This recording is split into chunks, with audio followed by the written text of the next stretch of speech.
I woke from a trance of thought. It was 2 o'clock. I went to see what the actual fuck just happened. I arrived to the common room. Miss Nightthorne was nowhere to be seen. I then came to the conclusion she's a heavy sleeper, so I decided not to try to wake her. I looked around the room and found a brick with a note attached to it. I removed it, and it read, "The moon shall shine bright in this place during the night. Hear the sound of your own doom forever falling towards her watery tomb. Give up all hope and desire when the rivers run red through the streets of fire. Find me on a moonlit night by the last stroke of midnight, or else she says goodbye. The ball is in your court, Detective Stone.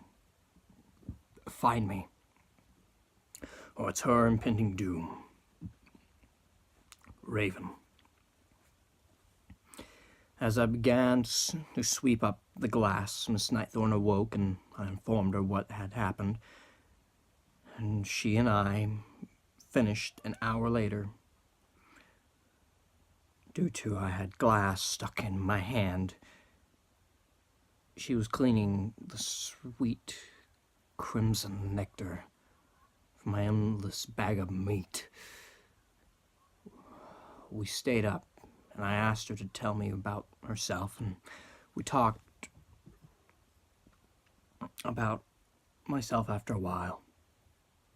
But the first light of dawn broke through that endless, calm, and enchanting darkness to which we call night. With morning now afoot,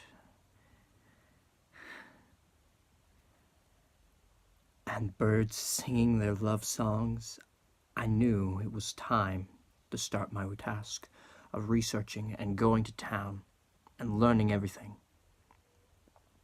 2nd June, 7 a.m., streets of London. A small group of school children passed me as I walked through this fucking pitiful excuse of a street that resembled a shit show for the travesty of idiots whom pave these fucking roads.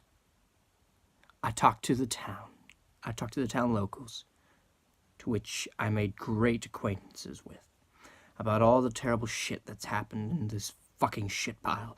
Of course, not using that language due to age or not wanting to sound like a jackass. The responses were varied, but one man answered me with a lot of details. He told me that a month before I arrived, it was horrible. Someone died almost every day.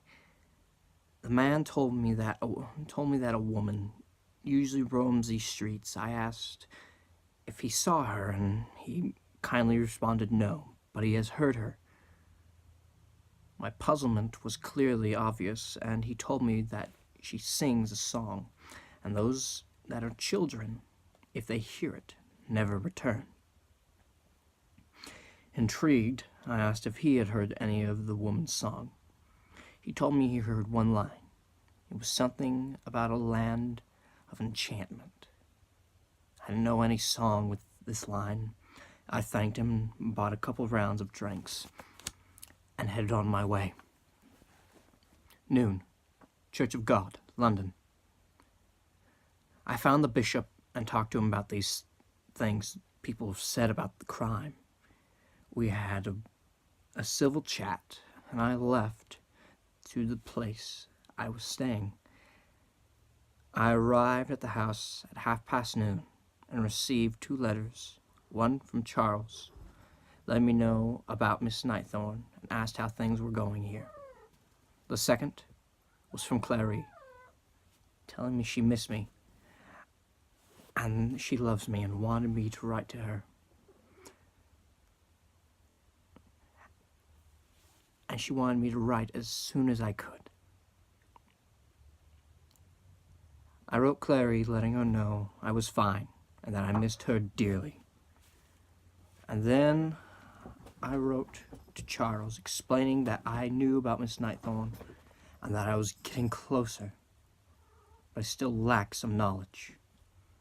I sent off both letters and looked back at my notes. I don't know how long I was busy. All I know was Miss Nightthorne came in and scared me, asking if I wanted to go out through town, and that it was nice at night. I stopped working and told her I would like that, and to give me a few minutes to freshen up. I grabbed my nicest tie, my vest, my gray coat, and headed out the door.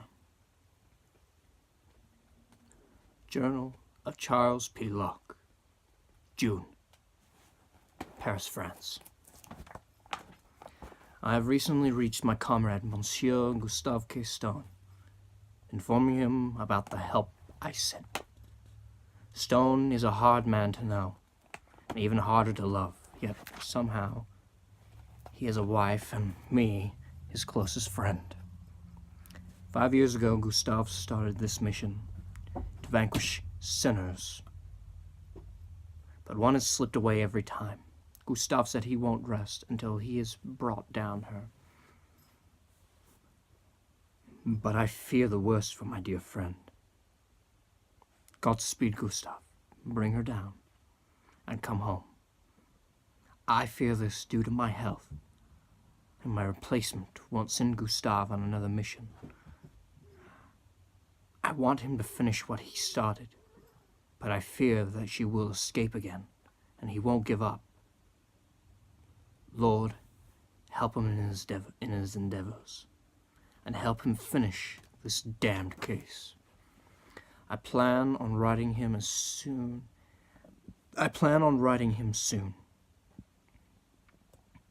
Help him, please. Sir Charles P. Locke. 3rd June, London, England, midnight. I told Miss Nightthorne where I was going and wished her a good night, and headed out. If what that young man said was true, I shall try to find this singer and ask her a few things. The night air is crisp and calm. The black of the sky both calms me and frightens me. As I walk, a cat jumps out of a trash bin and scared the hell out of me. I drew my gun and pointed at the cat. After I saw what it was, I put away my gun and laughed to myself and started petting the little fluff ball. And then I heard it. It was a woman humming. I followed the sound, and then I found its source and listened from afar. The woman looked to be in her early 20s.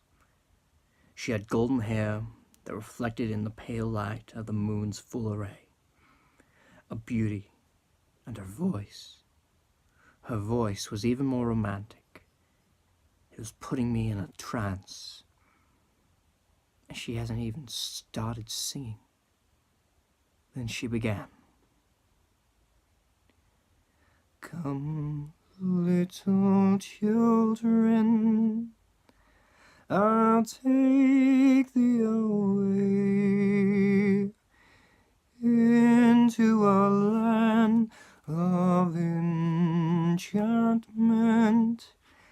Come, little children, the time's come to play. Here in my garden of shadows.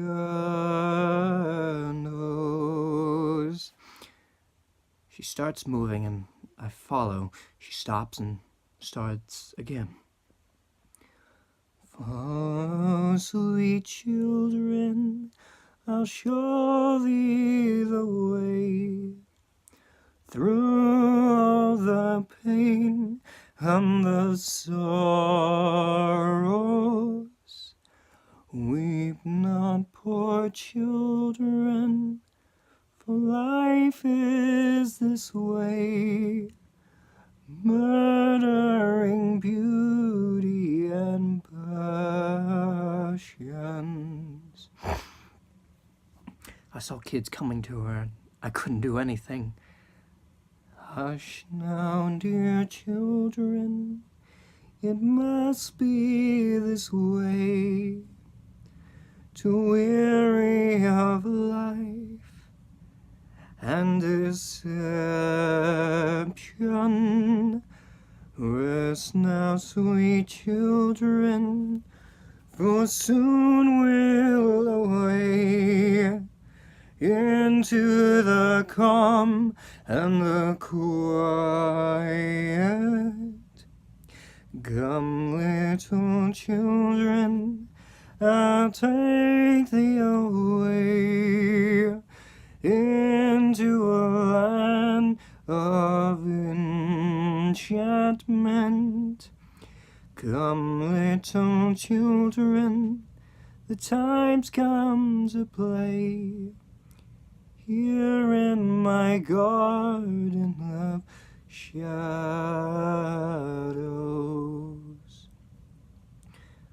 Once her song is over, I run to her and stop her, and took her away and knocked her out, so she wouldn't struggle as much as she would if she were conscious.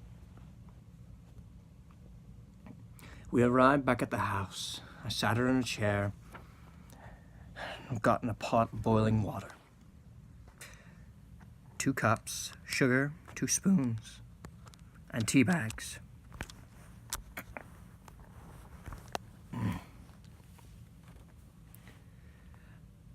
I shook her awake.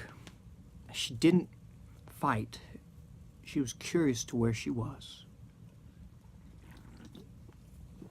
And I informed her to where she was and told her to help herself to any